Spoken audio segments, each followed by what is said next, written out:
আজকের ভিডিওটি সবার জন্য খুবই গুরুত্বপূর্ণ, কারণ এই ভিডিওতে আমি আমাদের প্রয়োজনীয় 50টি ওটিসি মেডিসিন নিয়ে কথা বলবো। তার আগে বলে নেই ওটিসি মেডিসিন কি। ওটিসি মানে ওভার দ্য কাউন্টার, অর্থাৎ এই ওষুধটা আপনি ডাক্তারের পরামর্শ বা প্রেসক্রিপশন ছাড়াই ওষুধের দোকান থেকে কিনে ব্যবহার করতে পারবেন, এতে কোনো বাধা নেই। যেমন মাথা ব্যথা হলে আপনি প্যারাসিটামল খাচ্ছেন, অ্যালার্জি সমস্যা হলে অ্যান্টিহিস্টামিন খাচ্ছেন যেমন লোরাটাডিন, ফেক্সোফেনাডিন, আবার কৃমির সমস্যা হলে অ্যালবেন্ডাজল খাচ্ছেন। এগুলো সবই ওটিসি ড্রাগ, এইগুলো ওষুধের দোকান থেকে আপনি কিনে ব্যবহার করতে পারবেন, এতে কোনো বাধা নেই। তবে ঘুমের ওষুধ, অ্যান্টিবায়োটিক, রক্তচাপ কমানোর ওষুধ, ডায়াবেটিসের ওষুধ, এই ওষুধগুলো আপনি ডাক্তারের প্রেসক্রিপশন ও পরামর্শ ছাড়া কিনতে পারবেন না। এমনকি ওষুধের দোকানদারের পরামর্শেও এই ওষুধগুলো কিনে ব্যবহার করা যাবে না। যেহেতু এই ভিডিওতে সবগুলো ওষুধের জেনেরিক নাম ব্যবহার করা হয়েছে, তাই চলুন ঝটপট করে দেখে আসি জেনেরিক ও ব্র্যান্ড নেম কী। ফাস্টেল, এটা হচ্ছে রেডিয়ান্ট ফার্মা একটা ওষুধ। এই ওষুধটা দেখেন, ফাস্টেলটা হচ্ছে ব্র্যান্ড নেম, মানে ব্র্যান্ড নেম সবসময় উপরের দিকে বড় করে লেখা থাকে, আর নিচে দেখেন ফেক্সোফেনাডিন হাইড্রোক্লোরাইড, এটা হচ্ছে জেনেরিক নেম, অর্থাৎ জেনেরিক নেম দেখবেন ব্র্যান্ড নেমের নিচেই থাকবে। এবং এই ভিডিওতে আমি যে ওষুধগুলো নিয়ে কথা বলবো সবগুলোই নিচে আপনি খুঁজে পাবেন এই নামগুলো ছোট করে লেখা, অর্থাৎ আমি জেনেরিক নেম নিয়ে কথা বলবো। তাহলে চলুন খুবই সংক্ষেপে আমাদের এই প্রয়োজনীয় 50টি ওষুধ সম্পর্কে জেনে আসা যাক। প্রথমে কথা বলি কৃমির ওষুধ নিয়ে। আমাদের পেটে যখন কৃমি হয় তখন এই কৃমি আমাদের দেহ থেকে রক্ত ও পুষ্টি শুষে নেয়, ফলে যাদের দেহে দীর্ঘদিন ধরে কৃমি বসবাস করে তখন তারা রক্তশূন্যতা ও পুষ্টিহীনতায় ভুগে। এই জন্য ডাক্তাররা পরামর্শ দিয়ে থাকেন 3 থেকে 4 মাস পর পর কৃমির ওষুধ খেতে হবে। কৃমির ওষুধ দুই রকম এখানে আছে, একটা হচ্ছে অ্যালবেন্ডাজল চুয়েবল ট্যাবলেট, একটা হচ্ছে মেবেন্ডাজল চুয়েবল ট্যাবলেট। দুইটাই হচ্ছে ট্যাবলেট চুষে খেতে হয়, এবং এটা সাসপেনশনও পাওয়া যায়, যেটা বাচ্চাদের জন্য ব্যবহার করা যায়। এই যে চুয়েবল ট্যাবলেটটা বাচ্চাদের জন্য যখন ব্যবহার করবেন তখন দেখা যায় 400 মিলিগ্রামের ট্যাবলেটটা ভেঙে বাচ্চাদের জন্য ব্যবহার করতে হয়। এই দুটি ওটিসি ড্রাগ, অর্থাৎ আপনার দরকার হলে ওষুধের দোকান থেকে এই ওষুধ দুটি কিনে খেতে পারবেন, তবে অবশ্যই জেনে শুনে খেতে হবে। এরপর আসি ব্যথার ওষুধের ক্ষেত্রে। আমরা নানান ধরনের ব্যথার ওষুধ ব্যবহার করে থাকি। এর মধ্যে যে প্রধান যে 3টা ব্যথার ওষুধের উপরে দেওয়া আছে, একটা হচ্ছে প্যারাসিটামল, আইবুপ্রোফেন এবং অ্যাসপিরিন। এই ওষুধ 3টি অল্প ব্যথার জন্য ব্যবহার করা যায়, কারো মাথা ব্যথা হলে, জ্বর হলে এটি ব্যবহার করা যায়। যদি কারো অনেক বেশি ব্যথা হয় সেক্ষেত্রে ন্যাপ্রোক্সেন ব্যবহার করা যায়। ন্যাপ্রোক্সেন দেখা যায় কারো যদি দাঁতে ব্যথা হয় বা হাড়ে ব্যথা হয় সেক্ষেত্রে ন্যাপ্রোক্সেন ডাক্তার সাজেস্ট করে। এখন কথা বলি অ্যাসপিরিন নিয়ে। আমরা দেখলাম যে অ্যাসপিরিন জ্বর, মাথা ব্যথা, ছোটোখাটো ব্যথার জন্য ব্যবহার করা হচ্ছে। তবে লো ডোজ অ্যাসপিরিন, অর্থাৎ 75 থেকে 150 মিলিগ্রামের যে অ্যাসপিরিন আছে, এই অ্যাসপিরিনটা কারো যদি হার্টের সমস্যা হয়, কারো যদি হার্ট অ্যাটাক বা স্ট্রোকের প্রবলেমগুলো দেখা যায়, সেই ক্ষেত্রে এই অ্যাসপিরিন ডাক্তার সাজেস্ট করে। এখন আসি নিচের যে দুইটা ওষুধ আছে, একটা হচ্ছে ডাইক্লোফেনাক জেল এবং মিথাইল স্যালিসাইলেট জেল। দেখা যায় কারো যখন কোথাও ব্যথা হয় তখন এই জেলটা ওই জায়গাটা লাগিয়ে দিলে ব্যথাটা কমে যায়। এবার কথা বলি অ্যালার্জি সমস্যা নিয়ে। অ্যালার্জি সমস্যায় আমাদের পরিচিত কিছু ওষুধ রয়েছে, যেমন লোরাটাডিন, ফেক্সোফেনাডিন, সেটিরেজিন। ওষুধগুলো খুব প্রচুর পরিমাণে ব্যবহার করা হয়। এবং আরও কিছু ওষুধ আছে যাকে বলা হয় ফার্স্ট জেনারেশনের ওষুধ। এই দুটো ওষুধ, সেটা হচ্ছে ডাইফেনহাইড্রামিন এবং ক্লোরোফেনারামিন। এই দুটো ওষুধ খেলে দেখা যায় কিছুটা ঘুম ঘুম ভাব হচ্ছে। এছাড়াও অ্যালার্জির পাশাপাশি দেখা যায় কারো যদি বমি বমি ভাব হয় বা বমির সমস্যা হয় সেক্ষেত্রে এই দুটি ওষুধ ভালো কাজে দেয়। এখন কথা বলি চুলকানি ও খোসপাঁচড়া নিয়ে। দেখা যায় আমাদের দেহে যখন কোনো প্যারাসাইট এসে বসবাস শুরু করে দেয় সেক্ষেত্রে তখন দেখা যায় আমাদের দেহে চুলকানি হচ্ছে বা খোসপাঁচড়া হচ্ছে। এই খোসপাঁচড়া ও চুলকানি কমানোর জন্য বেনজাইল বেনজোনেট লোশন, পারমিথ্রিন অয়েনমেন্ট বা ক্রিম এগুলো ব্যবহার করা যায়। দেখা যায় যে জায়গাতে ইনফেকশন হয়েছে ওইখানে লোশন বা ক্রিম লাগিয়ে নিলে ওইখানকার যে জীবাণু ছিল সেটা নষ্ট হয়ে যাচ্ছে। এরপর আসি ত্বকে ফাঙ্গাস সংক্রমণ। দেখা যায় অনেকেরই ত্বকে ফাঙ্গাস হওয়ার কারণে সেই জায়গাটা সাদা সাদা হয়ে যাচ্ছে, যেমন অনেকের আবার চুলে ফাঙ্গাস হয়। তো ফাঙ্গাস হলে সেক্ষেত্রে স্যালিসাইলিক অ্যাসিড বা বেনজোইক অ্যাসিড অয়েনমেন্ট ব্যবহার করা হয়। এরপর আসি আমরা পরের ক্লাসের ওষুধে, সেটা হচ্ছে কাশির ওষুধ। দেখা যায় যে আমাদের শীতকাল আসলেই কাশির সমস্যা বেড়ে যাচ্ছে, অনেকে ড্রাই কফ বা শুকনো কাশি হয়, অনেকে কমন কোল্ড এবং ফ্লু হয়। সেক্ষেত্রে এই কাশির ওষুধটা ব্যবহার করা যায়। এটার নাম হচ্ছে ডেক্সট্রোমেথোপ্রান সিরাপ। এটা সিরাপ আকারে নর্মালি পাওয়া যায়, সিরাপ আকারে খেলেই এটি কাজ করে। আবার হচ্ছে নাকের ড্রপ। এই যে অ্যান্টাজল, অ্যান্টাজল আমাদের সবারই পরিচিত একটা ওষুধ। এটা হচ্ছে স্কোয়ারের একটা ওষুধ। এই ওষুধটার দাম খুবই কম, 18 থেকে 20 টাকা দাম। এই জন্য এটা নর্মালি প্রচুর মানুষজন এটা ব্যবহার করে। এই যে অ্যান্টাজল দেখা যাচ্ছে যখন কারো নাক বন্ধ হয়ে যায় ঠান্ডার কারণে, তখন নাকে ব্যবহার করলে নাকটা খুলে যাচ্ছে, অর্থাৎ থেকে বলা হয় ন্যাসাল ডিকনজেস্ট্যান্ট। এই অ্যান্টাজলে রয়েছে জাইলোমেটাজোলিন, সেটা 0.1% রয়েছে। এছাড়াও আরেকটা ওষুধ আছে যার নাম হচ্ছে অক্সিমেটাজোলিন, এটাও নাকের ড্রপ হিসেবে ব্যবহার করা হয়। এরপর আসি আমরা ভিটামিন ও মিনারেল সম্পর্কে। আমরা নর্মালি আমাদের দেহে ভিটামিনের অভাব দেখা দিলে আমাদের ডাক্তার ভিটামিন খাওয়ার জন্য সাজেস্ট করে। এর মধ্যে খুবই কমন একটা ওষুধ হচ্ছে সিভিট। সিভিটে থাকে হচ্ছে অ্যাসকর্বিক অ্যাসিড বা ভিটামিন সি। এছাড়াও আছে রিবোফ্লাভিন বা ভিটামিন B12, এছাড়াও ভিটামিন বি কমপ্লেক্স। ভিটামিন বির অনেকগুলো ফর্ম আছে, এজন্য এটাকে ভিটামিন বি কমপ্লেক্স বলা হচ্ছে। একটা হচ্ছে মাল্টিভিটামিন। মাল্টিভিটামিনে দেখা যায় A, B, C, D অনেকগুলো ভিটামিন একসাথে ব্যবহার করা হচ্ছে। দেখেন, আমাদের যখন ক্যালসিয়ামের ঘাটতি দেখা যায় তখন আমাদের হাড়গুলো ভঙ্গুর হয়ে যায়, হাড়ে ব্যথা হয়, হাড়ের জয়েন্টে ব্যথা হয়। এক্ষেত্রে দেখা যায় যে অনেকেই ক্যালসিয়ামের ট্যাবলেট খাচ্ছেন। এই ক্যালসিয়াম ট্যাবলেটের সাথে ভিটামিন ডিও অনেক সময় ব্যবহার করতে দেওয়া হয়, কারণ ভিটামিন ডির সাথে ক্যালসিয়ামের অনেক সম্পর্ক রয়েছে।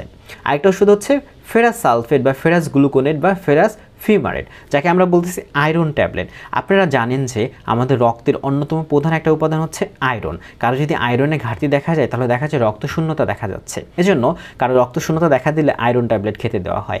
আবার প্রেগনেন্সিতেও এই আয়রন ট্যাবলেট খেতে দেওয়া হয়। এই আয়রন ট্যাবলেট কয়েকভাবে পাওয়া যায়, যেমন গ্লুকোনেট হিসেবে পাওয়া যাচ্ছে, আয়রন সালফেট হিসেবে পাওয়া যাচ্ছে, ফিউমারেট হিসেবে পাওয়া যাচ্ছে। এটা গেল ভিটামিন ও মিনারেল, যেগুলো আমরা ওটিসি ড্রাগ হিসেবে কিনতে পারবো। এরপর আসি অ্যান্টিবায়োটিকের ব্যাপারে। আমি শুরুতে বলেছিলাম যে অ্যান্টিবায়োটিক ডাক্তারের পরামর্শ ছাড়া ব্যবহার করা যাবে না। তবে এখানে দুটি অ্যান্টিবায়োটিক নিয়ে কথা বলা হয়েছে যেগুলো আমরা ওটিসি ড্রাগ হিসেবে ব্যবহার করি।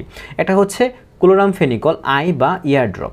দেখা যায় কারো যখন চোখে কনজাংটিভাইটিস হচ্ছে, কনজাংটিভাইটিস মানে হচ্ছে চোখ ওঠা, আমরা যেটাকে বাংলায় বলি চোখ ওঠা, চোখ লাল হয়ে যাচ্ছে, চোখ ফুলে যাচ্ছে, সেক্ষেত্রে এই ক্লোরামফেনিকল আই ড্রপটা অনেক কাজে দেয়। এছাড়াও ক্লোরামফেনিকলের কানের ড্রপও রয়েছে। এরপর দেখেন দ্বিতীয় যে ওষুধটা সেটা হচ্ছে নিওমাইসিন, জেন্টামাইসিন বা ব্যাসিট্রাসিন। এই তিনটা আলাদা আলাদা অথবা এই তিনটার কম্বিনেশন একসাথে ব্যবহার করা যায়। এর মধ্যে কমন একটা হচ্ছে বেটনোবেট এন ক্রিম। এই বেটনোবেট এন ক্রিম মনে হয় অনেক মানুষই চিনে। দেখা যায় যে কারো যদি মুখে অ্যাকনি হচ্ছে বা ব্রণ হচ্ছে, মুখে দাগ পড়তেছে, তখন এই বেটনোবেট এন ক্রিমটা প্রচুর ব্যবহার হতো আগে। এর মধ্যে নিওমাইসিন থাকে।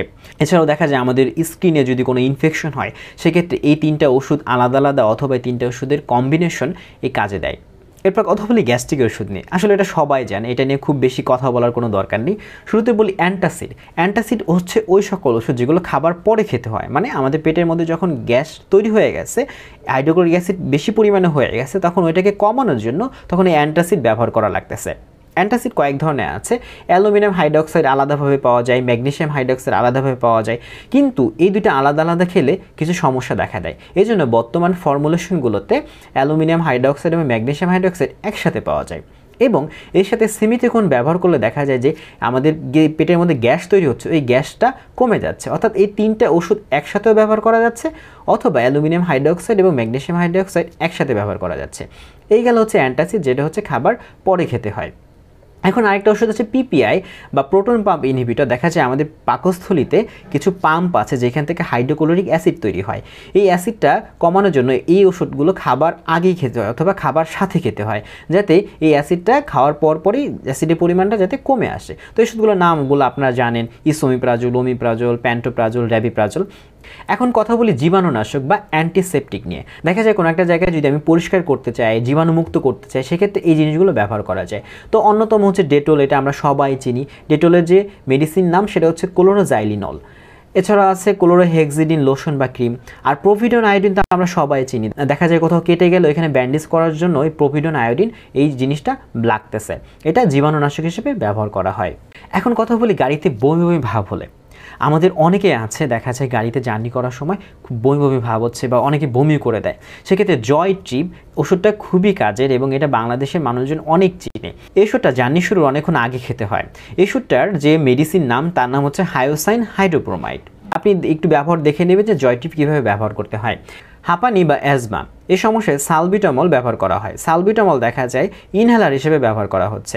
কারো যখন হাঁপানি বা অ্যাজমা হয় সেক্ষেত্রে ফুসফুসের নালীগুলো সরু হয়ে যায়, তখন সালবিটামল ব্যবহার করলে এই নালীগুলো প্রশস্ত হয়ে যায়, তখন শ্বাস প্রশ্বাস নিতে কষ্ট হয় না।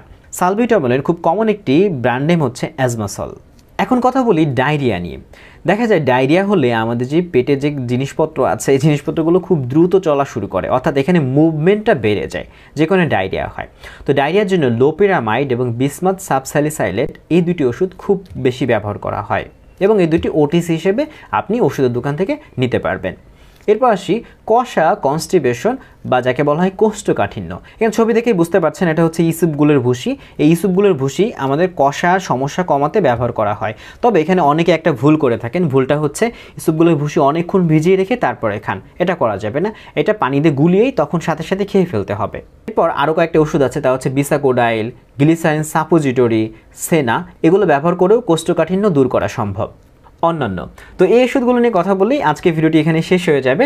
তো শুরুতে বলি সানস্ক্রিন প্রিপারেশন নিয়ে। দেখা যায় কেউ যখন অনেক দিনের জার্নিতে বের হয়, রোদে থাকতে হবে তাকে, অথবা আমরা যখন কোনো দীর্ঘ সময় রোদে আমাদের থাকতে হয়, তখন এই সানস্ক্রিন লোশনটা আমাদের মুখে বা হাতে মেখে নিতে হয়। সানস্ক্রিন ক্রিম আমাদের সূর্যের ইউভি রশ্মি থেকে প্রোটেকশন দেয়। এটি ব্যবহার করলে দেখা যায় স্কিন কালো হয়ে যাচ্ছে না, বা আমাদের যে স্কিন ক্যান্সার হওয়ার যে ঝুঁকি থাকে এটা থেকে আমরা রক্ষা পাচ্ছি। এরপর আসে কন্ডোম, এটার ব্যবহার সবাই জানে। এরপর হচ্ছে লো ডোজ কন্ট্রাসেপটিভ পিল। এটা দেখা যায় যে কেউ যদি অনাকাঙ্ক্ষিত গর্ভধারণ এড়াতে চায় তখন ব্যবহার করা হয়। এটা নিয়ে বিস্তারিত একটা ভিডিও আসবে, এটা কত ডোজ, কীভাবে কী ব্যবহার করতে হয়, কখন খেতে হয়, এটা নিয়ে আলোচনা করব। এরপর আছে নিকোটিন প্যাচ বা গাম। এটা নিয়ে আমাদের চ্যানেলে একটা ভিডিও আছে, অবশ্যই দেখে নেবেন। কেউ যদি ধূমপান ছাড়তে চান তাকে এই নিকোটিন প্যাচ বা গাম খুবই হেল্প করবে। এরপর আসি মাউথ ওয়াশের ব্যাপারে। মাউথ ওয়াশটা হচ্ছে যখন দেখা যায় কারো মুখের মধ্যে যখন ব্যাকটেরিয়া থাকে বা মুখের মধ্যে দুর্গন্ধ হয়, তখন এই দুর্গন্ধ কমাতে মাউথ ওয়াশ ব্যবহার করা হয়। এছাড়াও দেখা যায় মুখের মধ্যে একটা ফ্রেশ ভাব নিয়ে আসার জন্য, আমাদের দাঁতের ক্ষয় রোধ করার জন্য মাউথ ওয়াশ ব্যবহার করা হয়। তো এই ছিল আমাদের 50টি ওষুধ সম্পর্কে সংক্ষেপে আলোচনা। আশা করি এই ভিডিওটি আপনাকে খুবই হেল্প করবে এবং এই ওষুধগুলো খাওয়ার আগে অবশ্যই জেনে শুনে খাবেন। দেখা হচ্ছে পরবর্তী ভিডিওতে। ততক্ষণে নিজে ভালো থাকুন এবং অন্যদের ভালো রাখুন।